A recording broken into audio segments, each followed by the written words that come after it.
Et on avait vu que quand Dieu réveille notre esprit, il faut qu'il active notre vie de prière. Parce que notre vie de prière est étroitement liée à notre état spirituel. Voilà pourquoi Jésus a dit à Pierre, Jean et Jacques, quand ils étaient dans le jardin de Gethsémani, qu'ils dormaient, veillez et priez, car l'esprit est bien disposé, mais la chair est faible. Deuxième moyen qu'on a vu pour vaincre la paresse, c'est avoir une vision. Amen. Parce que si tu n'as pas de vision, si tu sais pas, si Dieu ne te donne pas une révélation de ce qu'il attend de toi maintenant, tu vas être paresseux, tu ne vas rien faire. Parce que tu n'as pas une raison pour te lever. Et s'il vous plaît, les amis, la vision, c'est très très important. Il faut que chacun d'entre nous, on connaisse quelle est la vision de Dieu. Pas la vision de Dieu seulement pour demain, dans 5 ans, dans 10 ans. La vision de Dieu pour moi, maintenant. Comment est-ce que je dois vivre mes jours maintenant? Demain, on est quel jour? Lundi quoi? Le 23 octobre. Comment est-ce que je dois vivre le 23 octobre? Qu'est-ce que Dieu attend de moi pour le 23 octobre? Puisque Dieu va me demander des comptes pour chaque jour que j'ai vécu. Et quand tu as une vision, quand la vision, elle t'obsède, quand la vision, elle te façonne, tu penses tout le temps à la vision, tu penses tout le temps à ce que tu es censé faire.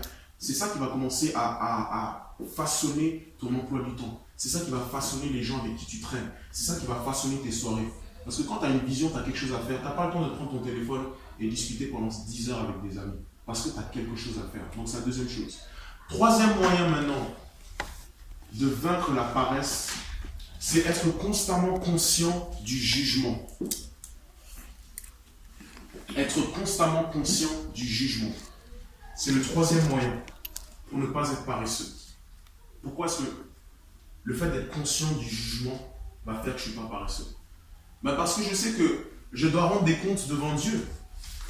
Et que pendant que je suis couché sur mon lit pendant 10 heures, je ne fais que dormir, ou je suis chez moi, je sais que je dois faire certaines choses, mais je ne le fais pas. Je sais qu'à la fin de ma vie, Dieu va me demander des comptes. Et rien que ça, le fait que Dieu demande des comptes, ça crée une certaine crainte. C'est notamment la raison pour laquelle aussi on parle de la crainte de Dieu. La crainte de Dieu, il y a une dimension du respect, une révérence pour Dieu, mais aussi une notion quand même de peur. Parce que Dieu est souverain. Et un jour ou l'autre, nous tous ici, là, on va tous se retrouver devant Dieu. Il sera assis sur son trône. Et puis il y aura le film de notre vie. Et il va nous demander des comptes pour la manière dont nous avons vécu. Donc quelqu'un qui a ça en tête ne va pas être paresseux. Parce qu'il sait que j'ai intérêt à bien vivre ma vie. J'ai intérêt à accomplir ma mission correctement. Parce qu'un jour ou l'autre, Dieu va me demander des comptes. Et dis à ton voisin, quand Dieu demande des comptes, ce n'est pas une blague. C'est pas une blague. Quelqu'un est déjà allé au tribunal? Vous êtes allé, ouais? Déjà, c'est un peu. Je vois les juristes qui sourient là. C'est assez impressionnant, mais imaginez-vous devant Dieu. On connaît Jésus le Sauveur. Mais la même personne qui est venue nous sauver, c'est la même personne qui va revenir pour aussi nous. Amen. Et donc, il faut qu'on ait ça constamment en tête. Chacun d'entre nous. On ne peut pas juste être obnubilé par ce qui se passe dans ce monde, par avoir une carrière, avoir sa voiture, avoir des chaussures, je ne sais quoi. Non, il faut qu'on pense à l'éternité, au jugement éternel qui nous attend. Et quand tu as ça en tête, tu sais que tu ne peux pas perdre ton temps. Tu dois vivre chaque jour comme Dieu veut que tu les vives. Amen. Donc c'est ça le troisième point. On va parler du jugement. Amen. Donc on va aller dans Matthieu chapitre 25, à partir du verset 14.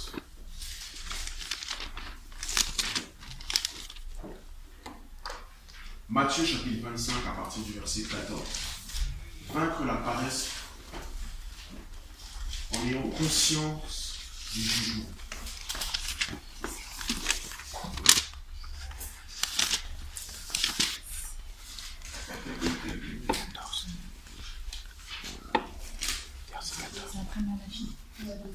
Matthieu chapitre 25 verset 14. Ce sera en effet pareil au cas d'un homme qui, partant pour un voyage, appela ses serviteurs et leur remit ses biens. Il donna 5 sacs d'argent à l'un, 2 à l'autre et 1 au troisième, à chacun selon sa capacité, puis il partit aussitôt. Celui qui avait reçu les 5 sacs d'argent s'en alla travailler avec eux et gagna 5 autres sacs d'argent. De même, celui qui avait reçu les 2 sacs d'argent en gagna 2 autres. Celui qui n'en avait reçu qu'un alla creuser un trou dans la terre et cacha l'argent de son maître. Longtemps après, le maître de ses serviteurs revint et leur fit rendre des comptes. Celui qui avait reçu les 5 sacs d'argent s'approcha, en apporta 5 autres et dit « Seigneur, tu m'as remis 5 sacs d'argent, en voici 5 autres que j'ai gagnés. » Son maître lui dit « C'est bien, bon et fidèle serviteur. Tu as été fidèle en peu de choses, je te confierai beaucoup. Viens partager la joie de ton maître. Celui qui avait reçu les 2 sacs d'argent s'approcha aussi et dit, Seigneur, tu m'as remis 2 sacs d'argent. En voici 2 autres que j'ai gagnés. Son maître lui dit, c'est bien, bon et fidèle serviteur. Tu as été fidèle en peu de choses, je te confierai beaucoup. Viens partager la joie de ton maître. Celui qui n'avait reçu qu'un sac d'argent s'approcha ensuite et dit, Seigneur, je savais que tu es un homme dur. Tu moissonnes où tu n'as pas semé et tu récoltes où tu n'as pas planté. J'ai eu peur et je suis allé cacher ton sac d'argent dans la terre. Le voici, prends ce qui est à toi. Son maître lui répondit, serviteur mauvais et paresseux. Tu savais que je moissonne où je n'ai pas semé et que je récolte où je n'ai pas planté. Il te fallait donc remettre mon argent au banquier et à mon retour j'aurai retiré ce qui est à moi avec un intérêt. Prenez-lui donc le sac d'argent et donnez-le à celui qui a les 10 sacs d'argent. En effet, on donnera à celui qui a et il sera dans l'abondance. Mais à celui qui n'a pas, on enlèvera même ce qu'il a. Quant au serviteur inutile ou paresseux, jetez-le dans les ténèbres extérieures. C'est là qu'il y aura des pleurs et des grincements de dents. Amen. Amen. Cette parabole, elle est plus connue sous le nom de la parabole des talents. Amen. Amen. Et c'est une superbe parabole pour parler du jugement. Si on regarde le verset 19, lorsque le maître est rentré, la Bible dit qu'il leur fit rendre des comptes. Au verset 19, le maître, il est rentré et il leur fit rendre des comptes. Est-ce que tu sais que Jésus revient, et il revient très bientôt? De la même manière, on l'a vu là, quitter le sol comme ça, il est parti au ciel, c'est la même manière qu'il va revenir. La Bible dit dans Actes des Apôtres, chapitre 1. Donc, Jésus, un jour ou l'autre, va revenir. Un jour ou l'autre, Jésus va rentrer. Il va revenir en tant que juge. Et il va demander des comptes. Jésus va nous demander des comptes. À chaque être humain, Jésus va demander des comptes. Et quand tu as ça en tête, tu sais que tu ne peux pas jouer avec ta vie. Tu sais que tu ne peux pas perdre une minute. Parce que Jésus va demander des comptes sur la manière dont tu vis ta vie. Aujourd'hui, on va parler du jugement. Ça va être un peu dur. Ça va être un peu donc il faut s'accrocher, il faut bien mettre sa ceinture. Tu vois. Mais il faut savoir que tu n'es pas dans une église où on est là juste pour tu seras béni. Je prophétise au nom de Jésus que tu auras 10 000 $. Non, nous on n'est pas dans ces affaires-là. Cette église-là, on la met de côté. Nous, on est l'église de Jésus-Christ, qui est le Sauveur et qui est le Seigneur. Amen. Donc on prêche la vérité. Et il y a un jugement qui nous attend à chacun d'entre nous. La Bible dit dans Hébreux chapitre 9, verset 27, qu'il est donné à un homme de mourir une fois, après quoi vient le jugement. Chaque être humain mourra une fois. À l'évangélisation, je crois que c'était la semaine dernière, j'étais avec le frère Gros Gérard, on évangélisait avec une dame, et puis elle nous racontait des histoires de réincarnation. Oui, en fait, j'étais réincarné, j'étais ça, maintenant je suis devenu ça. J'étais pigeon, maintenant je suis devenu être humain, peut-être je suis un lézard. Bon, ok, nous, en tout cas, on croit qu'on meurt une fois et c'est tout. Amen. Amen. Tu meurs une fois, il n'y a pas d'histoire de réincarnation. Tu meurs une fois. Moi, je ne veux pas être un pigeon. Je suis désolé. Je veux juste mourir une fois, bien vivre la vie que Dieu me donne et que Dieu me dire, c'est bien, bon, fidèle serviteur. Donc, on meurt une seule fois, après quoi vient le jugement. Maintenant, il faut qu'on se pose déjà la question de savoir de quel jugement est-ce qu'on parle. Parce que nous sommes des enfants de Dieu et nous sommes justifiés et sauvés. Donc, sur quelle base est-ce que Dieu va nous juger? Si Jésus-Christ est venu, il est mort pour moi, et je sais que mes péchés passés, présents et futurs sont complètement lavés, sur quelle base est-ce que Dieu va me juger? Est-ce que Dieu va m'envoyer en enfer? Donc déjà, il faut se poser cette question-là. Et donc ça, c'est établi, il faut qu'on établisse une chose. Il y a 2 jugements dont on parle.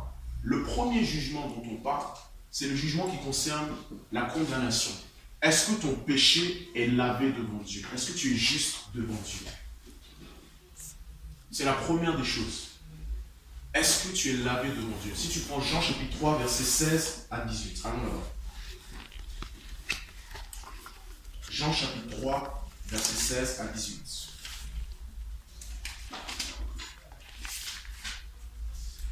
Jean chapitre 3, verset 16 à 18. Normalement, tout le monde connaît le verset 16. Quand même, interroger quelqu'un, il va me le réciter par cœur. Jean chapitre 3, verset 16 à 18. Amen. On est bon? En effet, Dieu a tant aimé le monde qu'il a donné son Fils unique, afin que quiconque croit en lui ne périsse pas, mais ait la vie éternelle. Dieu, en effet, n'a pas envoyé son Fils dans le monde pour juger le monde, mais pour que le monde soit sauvé par lui. Verset 18. Celui qui croit en lui n'est pas jugé, condamné. Mais celui qui ne croit pas est déjà jugé et condamné parce qu'il n'a pas cru au nom du Fils unique de Dieu. Amen. Par ce verset, il est établi qu'à partir du moment où tu crois en Jésus-Christ, tu n'es pas jugé, tu n'es pas condamné. Tu es sauvé. Et ça, c'est important que chacun de nous le sache. On doit savoir qu'on est sauvé. Pourquoi? Parce que la Bible dit que Satan est l'accusateur des frères. Satan, son rôle, c'est de t'accuser. À chaque fois que dans ta tête, là, il y a des pensées qui veulent te faire culpabiliser.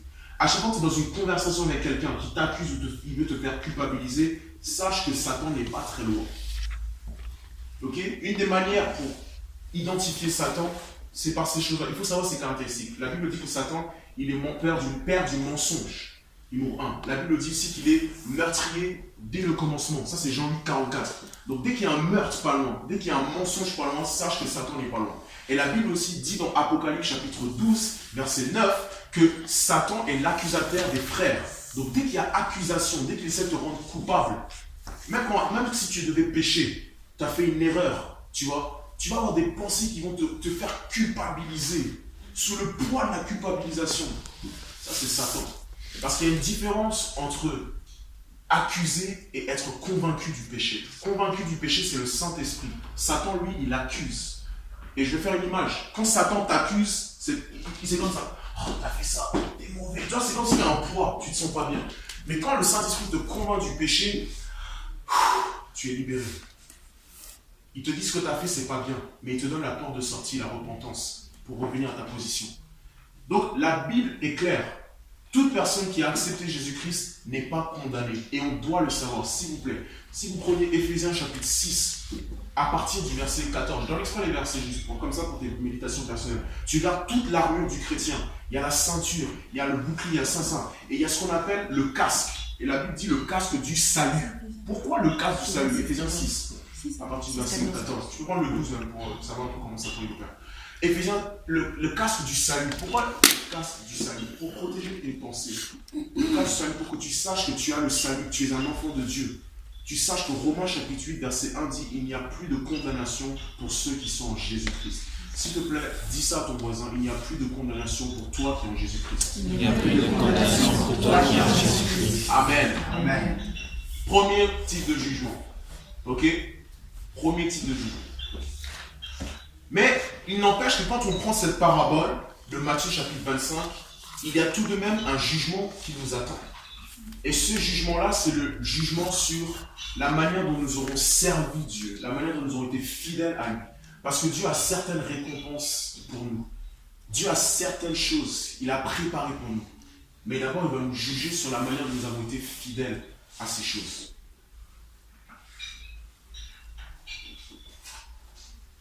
On reprend Matthieu 25. Donc ça, c'est une vérité, il faut que tu saches. Faut pas commencer à avoir peur. Oh là là, il y a un jugement. Si j'allais en enfer, mon péché, comment j'ai fait? Et avant-hier là, avec les choses que j'ai fait là, et ça craint. Si Jésus revient, c'est chaud pour moi là, je sens bien le feu. Romains 8.1, Romains 8.1, verset de base, c'est pas difficile à retenir. Romains 8.1. Dès qu'il y a une accusation, condamnation, quoi que ce soit, Romains 8.1. Pour ça, beaucoup d'hommes de Dieu, à chaque fois, il y a des histoires. Oui, un tel, ce pasteur, il a fait ça. Romains 8.1. Des fois, il ne faut pas croire à ces histoires. Hein. Satan, il est dans le coup. Satan, des fois, il est dans le coup. Même très souvent, pas des fois, très souvent, Satan, il est dans le coup. Moi, ça m'est arrivé. Sur YouTube, je vois des vidéos. Je clique même pas dessus, mais un tel est charlatan. Expose, bénigne. Oh, scandale. Mais comment tu peux faire une vidéo comme ça? Tu es malade ou quoi? Comment tu peux faire une vidéo comme ça?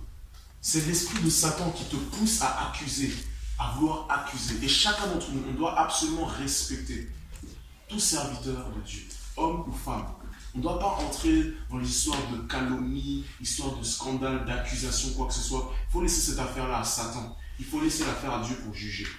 C'est super important. Il n'y a aucune condamnation pour ceux qui sont en Jésus-Christ. Mais il n'empêche que nous allons apparaître devant Jésus-Christ. Verset 19. Longtemps après, le maître de ses serviteurs revint et leur fit rendre des comptes. Donc, le maître, il leur a donné certaines choses et il est parti. Le maître leur a donné certaines choses, des sacs d'argent et il est parti. Et si vous regardez le début de la parabole, le maître ne leur a jamais dit, s'il vous plaît, multipliez l'argent. Si tu regardes bien à partir du verset 14, que quelqu'un me contredise, mais le maître ne leur a jamais rien demandé. Il leur a juste donné le sac d'argent et il est parti. Mais eux-mêmes, ils n'étaient pas paresseux, en tout cas les deux premiers. Ils avaient cet instinct de faire fructifier ce que Dieu leur avait donné. Parfois, Dieu, tu ne vas pas forcément entendre une voix où Dieu va te dire « Ma fille, je t'en supplie, commence à intégrer la chorale et chante. » Non. Dieu ne va pas forcément venir te dire ça. Mon fils, va le samedi à l'évangélisation.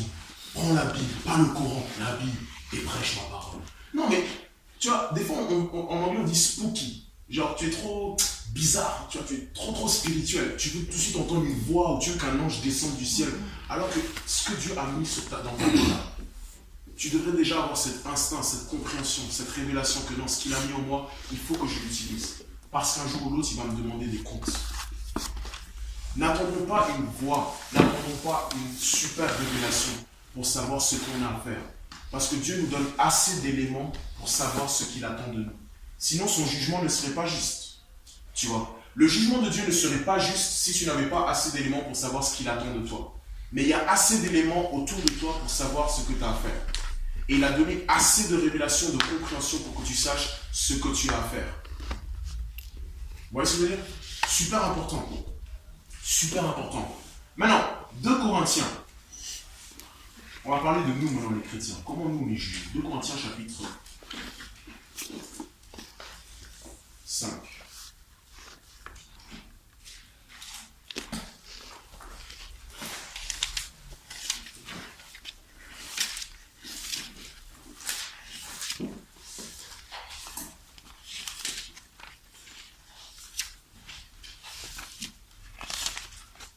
Pardon, chapitre 3.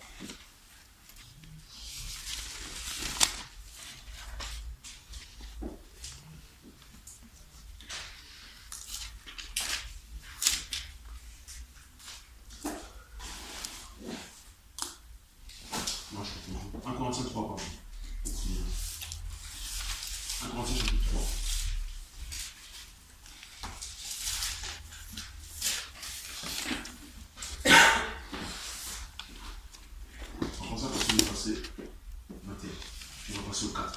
Que personne ne mette donc sa fierté dans des hommes, car tout vous appartient.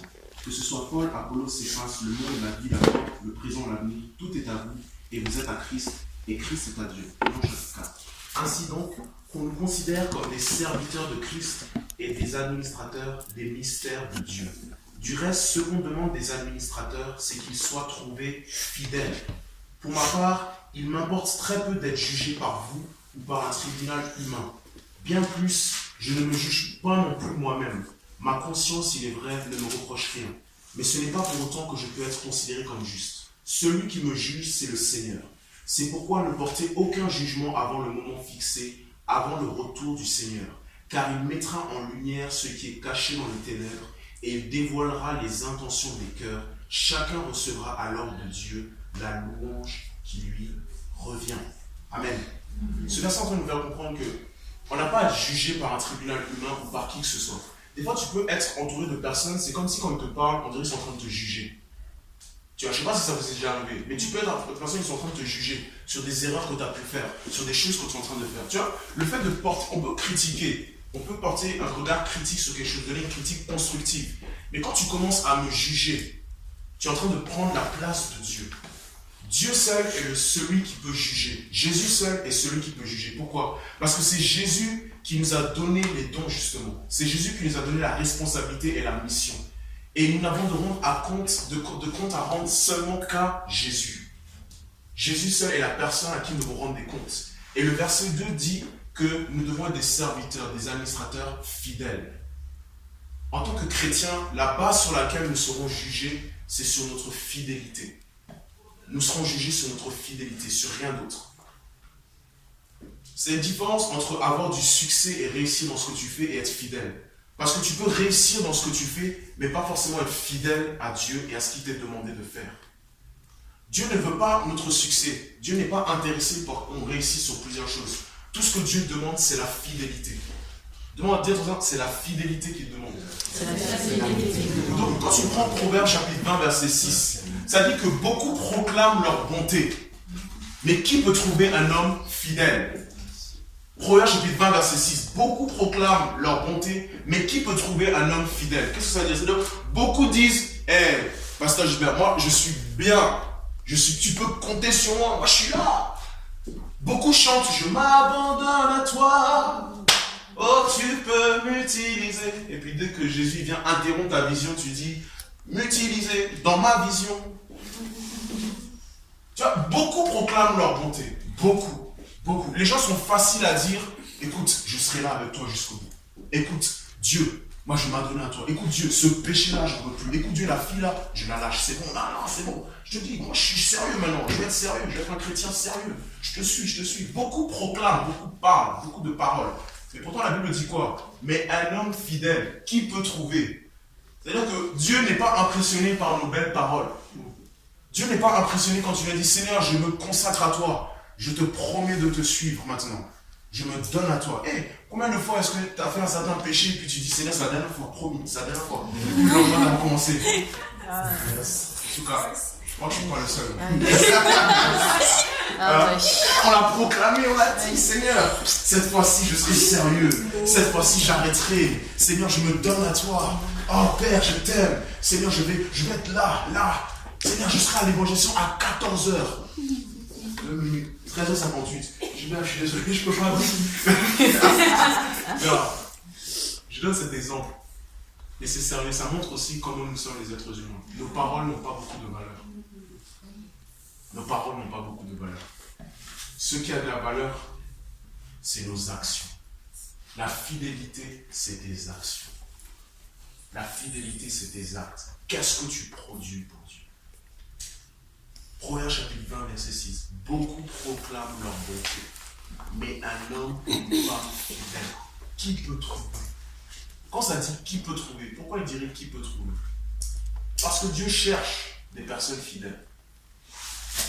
Dieu n'est pas impressionné par les paroles. Dieu n'est pas impressionné par les dons, des talents. Dieu cherche des personnes fidèles. Ézéchiel chapitre 22, verset 30.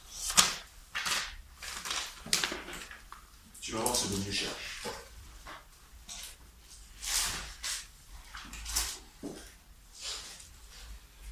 Ézéchiel chapitre 22, verset 30.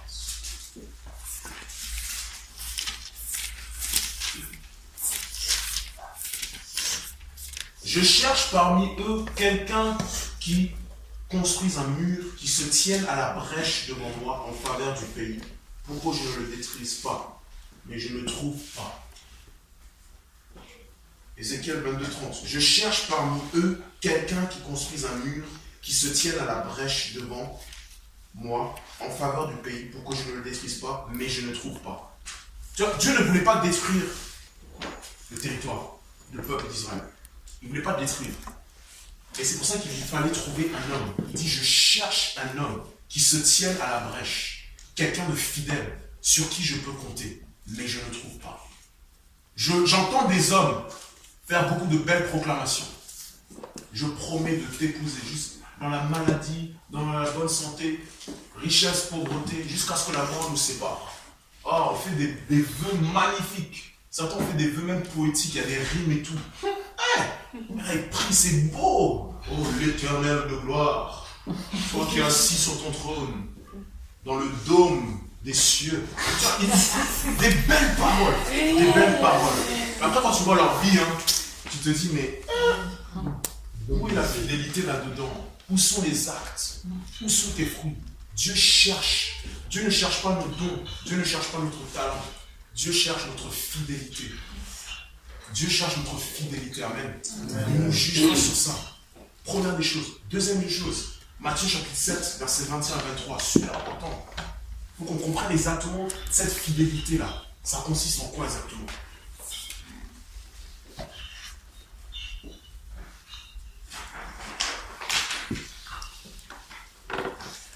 Matthieu chapitre 7, verset 21 à 23. Ça, c'est un verset super célèbre.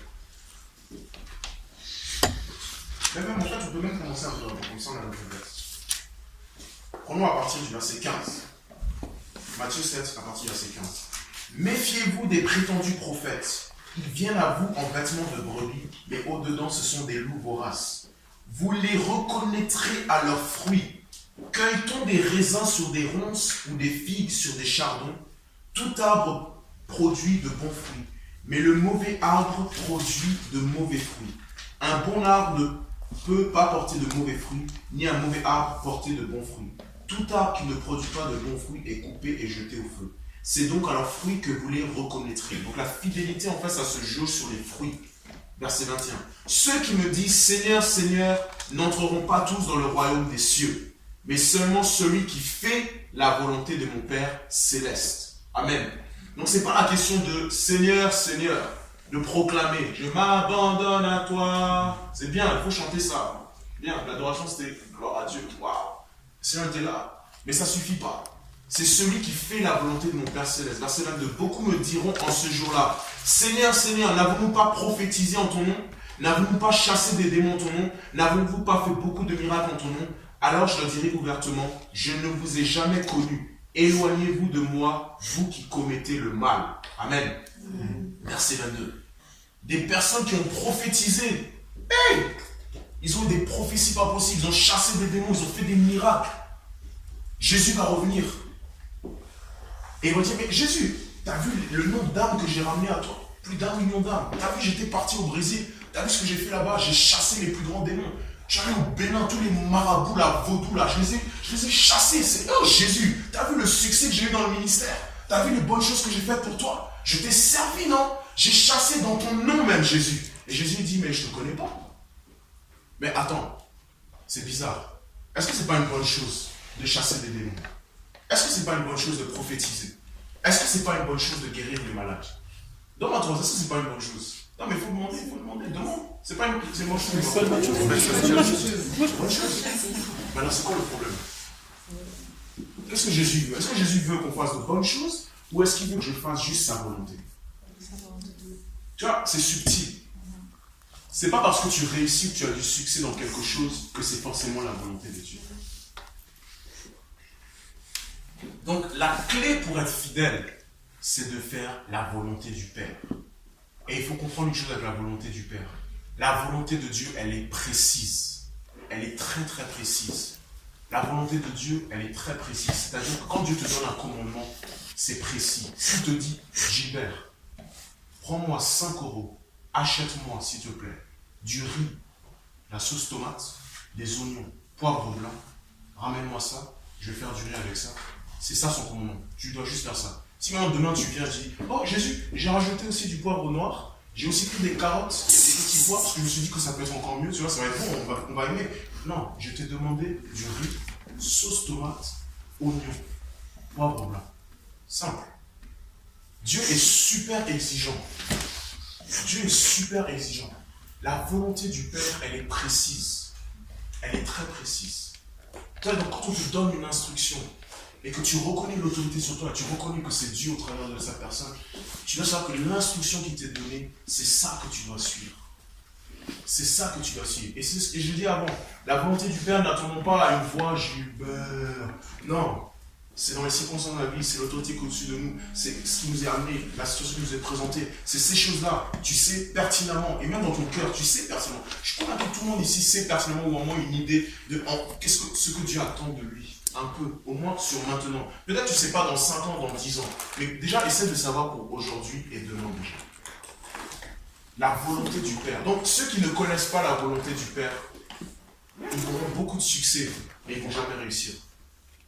Ouais, donc il faut, c'est connecté à la semaine dernière. On a parlé de la vision la semaine dernière. Toi, ta fidélité dépend du niveau de connaissance de la volonté de Dieu pour toi. Ta fidélité envers Dieu dépend de la connaissance du niveau de la volonté de Dieu pour toi. Du coup, ça fait que l'une des prières les plus importantes dans ta vie, c'est la volonté de Dieu. Demandez à Dieu, Seigneur, accorde-moi la grâce de connaître ta volonté pour aujourd'hui. Accorde-moi la grâce de connaître ta volonté, que ta volonté soit faite. Parce que la volonté de Dieu, elle est mystérieuse. Éphésiens 1,9 nous le dit. La volonté de Dieu est mystérieuse. Tu ne peux pas connaître la volonté de Dieu juste comme ça. Ce n'est pas quelque chose dans un livre. Même si tu prends Jérémie chapitre 30, verset 1, tu lis, tu ne vas pas connaître la volonté de Dieu juste comme ça. Et croyez-moi, la volonté de Dieu dans 20 ans, dans 25 ans, ce n'est pas juste comme ça que vous connaîtrez dans les détails. C'est petit à petit. C'est en suivant Jésus, en renonçant à sa propre vision, en acceptant là où il te mène. Donc, La fidélité de Dieu, c'est fais ce que je te dis de faire. Fais ce que je te dis de faire. Et ces personnes dans Matthieu chapitre 7, ils ont peut-être prophétisé, mais Dieu ne voulait pas qu'ils prophétisent. Tout le monde n'est pas forcément appelé à être pasteur, à être autre ou évangéliste ou je ne sais quoi. Mais qu'est-ce que toi tu es appelé à faire? Il y a une vidéo qui est très bien, qui résume vraiment bien ça. Dans la vidéo, il y avait un monsieur qui dit, oui Seigneur, j'étais évangéliste, j'ai évangélisé tellement de personnes. Et Dieu a dit, non, moi je t'appelais juste à être un comptable. Je t'appelais juste à être un comptable.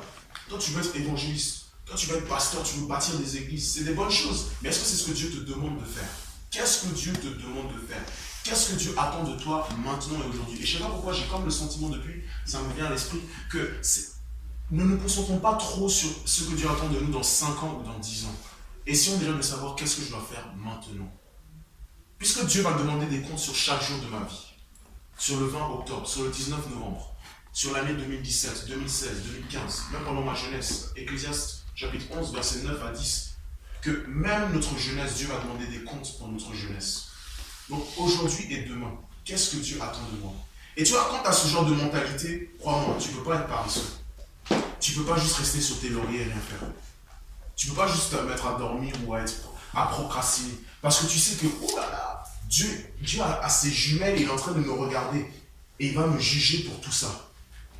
Amen. Amen. Maintenant, que se passe-t-il si nous sommes fidèles?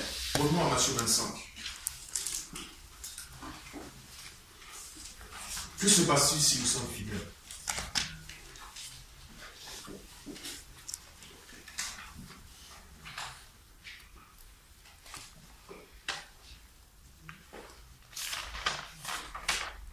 Verset 21.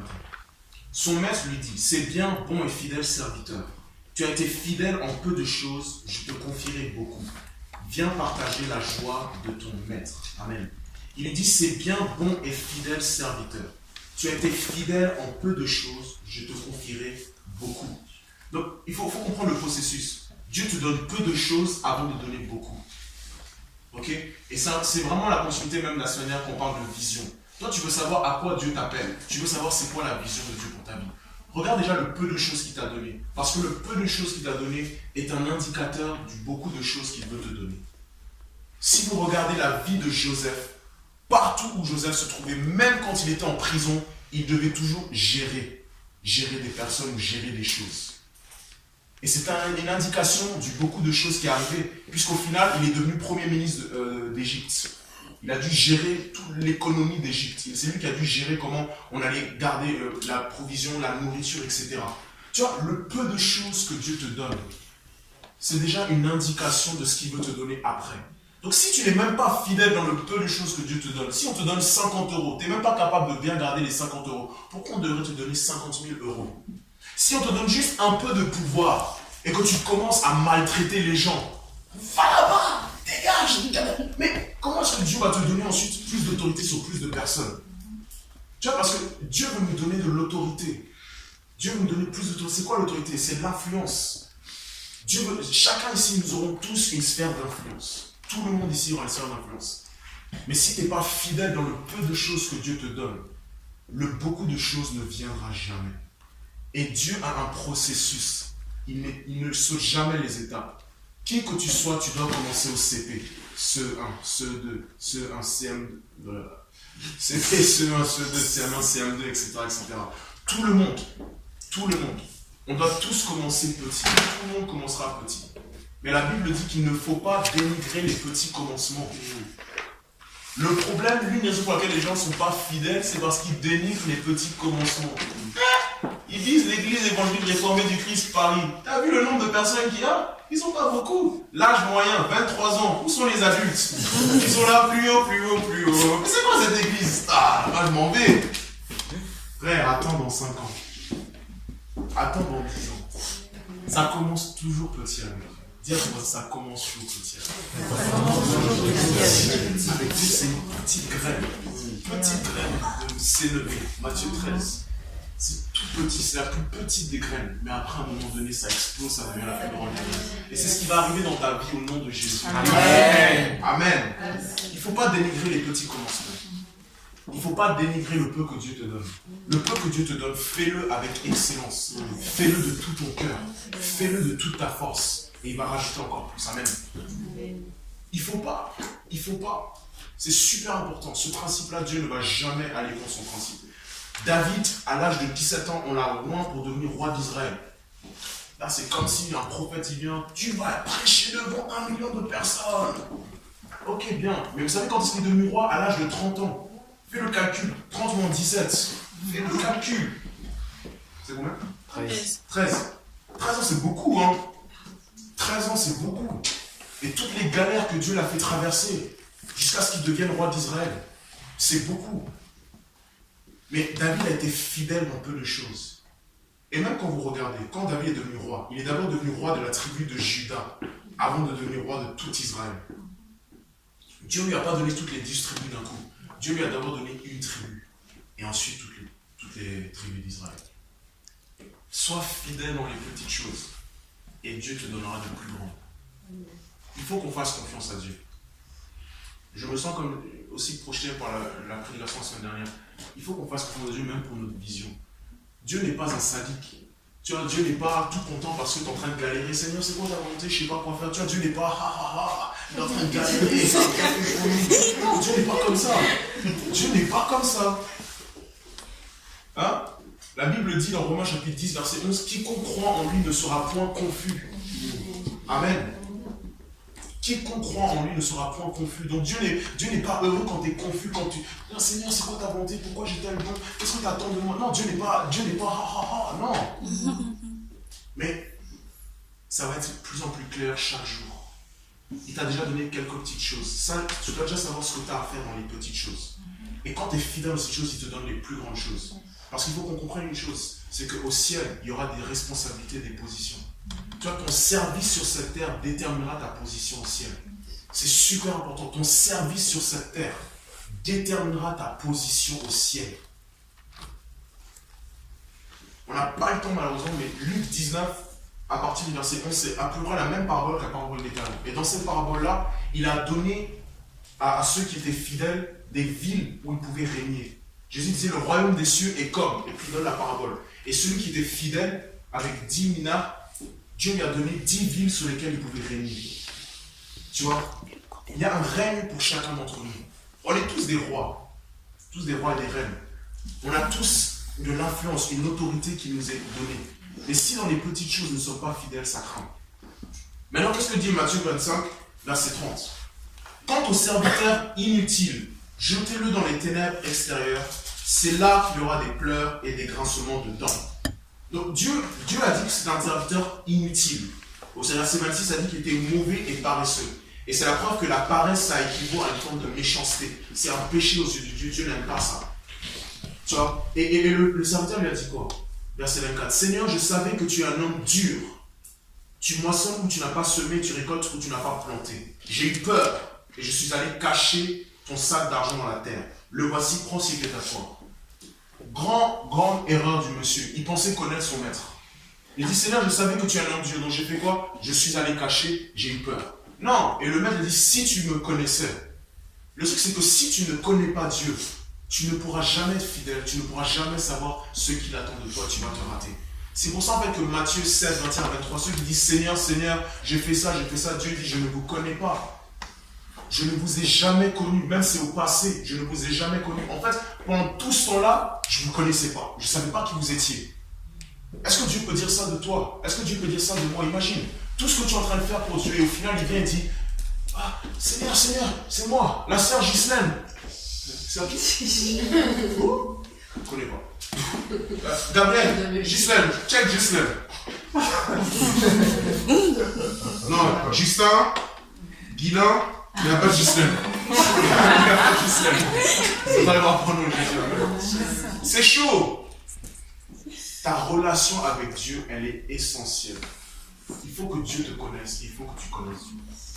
Sinon, tu seras paresseux et inutile. Sinon, tu ne peux pas être fidèle.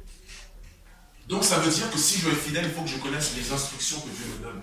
Il faut que je connaisse les instructions de l'autorité. Qu'est-ce qu'on attend de moi exactement? Vous voyez, c'est super important, hein? Que ce soit au travail, que ce soit à l'église, que ce soit à l'école.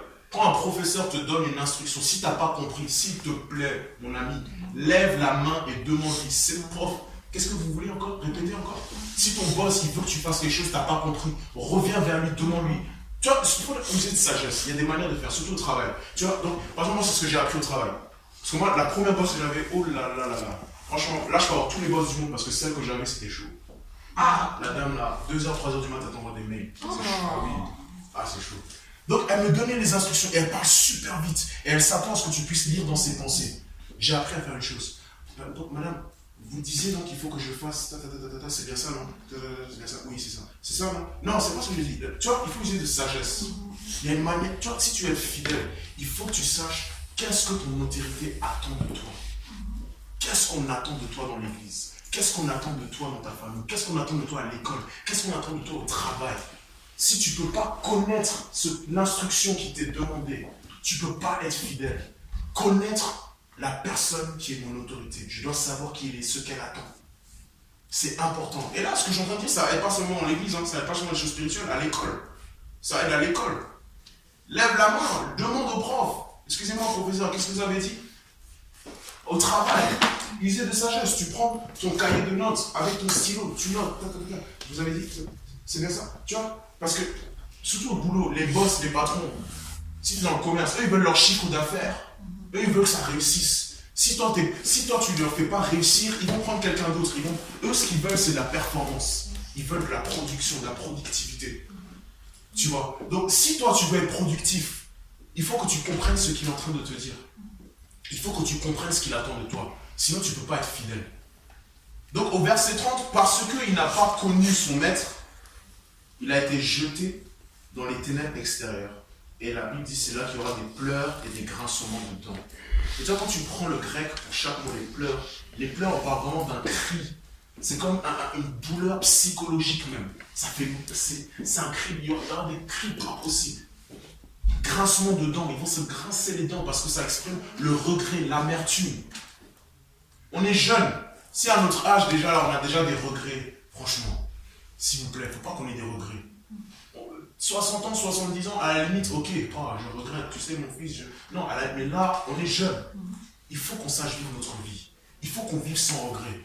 Moi, ma prière, c'est que chaque personne ici, là, on y aille sans faute. Sans faute. Tu n'es pas obligé de faire certaines erreurs. Tu peux choisir le bon partenaire, la bonne partenaire. Tu peux faire le bon choix. Tu peux connaître ton appel. Tu n'es pas obligé de faire une erreur. Amen. Amen. Parce qu'il n'y a rien de plus pire qu'un regret. C'est un tourment. Quand tu regrettes quelque chose, c'est vraiment un tourment. Parce que tu sais que le passé, c'est le passé, tu ne peux plus changer ça. Et des fois, les gens même, ils sont emprisonnés par des regrets. Emprisonnés par ce qui s'est passé. Et c'est pour ça que la Bible dit qu'il n'y a plus de condamnation pour ceux qui sont en Jésus-Christ. Si quelqu'un est en Christ, les choses anciennes sont passées. Voici, toutes les choses sont devenues nouvelles. Tu vois, quand tu acceptes Jésus-Christ, ce qui s'est passé là, Dieu va changer tout ça. Dieu va effacer. Si nous avons des regrets ou quoi que ce soit, il faut qu'on soit libéré de ce poids, le poids du passé. Il faut qu'on soit libéré du poids de nos erreurs passées. Mais il faut qu'on sache que devant là maintenant, on a une responsabilité à ne plus faire les mêmes erreurs qu'avant. Amen. Qui sent que Dieu nous donne plus de sagesse? La sagesse pour les choses spirituelles, pour l'église, la sagesse pour l'école, la sagesse pour le travail. Dieu nous donne plus de sagesse. Il y a 2 personnes que j'ai rencontrées, tous les 2 ils ont plus de la quarantaine, et ils m'ont dit la même chose. Tu sais quoi, Gilbert, tu as beaucoup de chance de connaître Dieu à ton âge. À ton âge, là, c'est une chose que je faisais. J'avais déjà un enfant avec un tel. Je ne suis plus avec cette femme. J'ai fait ça. Je le regrette. Si je connaissais Dieu comme tu connais Dieu maintenant. Il parlait comme ça. Et vous allez voir qu'il y a beaucoup d'adultes qui peut-être ne le disent pas, mais ils le pensent. Peut-être même nos parents ont des regrets. Toi, tu as plus d'années devant toi. Sache qu'il y a un jugement. Et on va terminer sur Ecclésiaste. On va terminer sur Ecclésiaste.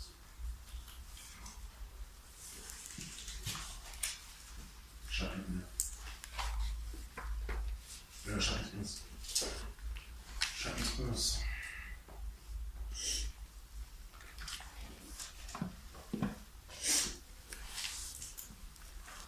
À partir du verset 9.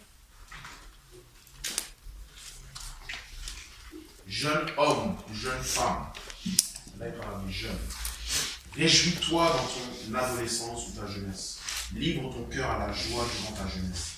marche en suivant les voies de ton cœur et les regards de tes yeux. Cependant, sache que pour tout cela, Dieu t'appellera en jugement. Amen. Jasse le chagrin de ton cœur et éloigne le mal de ton corps, car l'adolescence et la jeunesse partent en fumée. Chapitre 12, verset 1. Souviens-toi de ton Créateur durant ta jeunesse. Souviens-toi de ton Créateur durant ta jeunesse. Chaque jour que tu vis maintenant, il faut te souvenir de ton Créateur. Il faut te souvenir de ce qu'il attend de toi. Parce que le jugement dernier, ce jugement éternel, ce n'est pas une blague. Il va faire le film de notre vie, il va tout mettre devant nous. Ce qui s'est passé hier, tu ne peux pas le changer. Mais ce qui se passe demain, ça peut être façonné différemment. Par la grâce de Dieu. Amen. Est-ce qu'on peut se lever?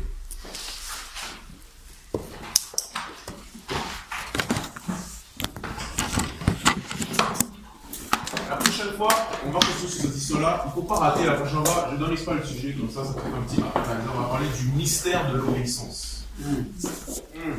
Le mystère de l'obéissance. Donc l'obéissance, c'est un mystère. Wow. Amen. Amen. Commençons à élever la voix juste pour prier. On va faire une prière. On va déjà remercier le Seigneur encore une fois pour sa parole, pour la sagesse qu'il nous a donnée. Aujourd'hui, Dieu nous a donné la sagesse, pas seulement pour les choses spirituelles, pour notre travail à l'église, pour le service pour lui, mais aussi pour l'école, pour le travail. Dieu a donné des petites astuces, des petites inspirations. Commence déjà à remercier le Seigneur parce que c'est un Dieu qui se soucie de toute ta vie, tout ce qui te concerne.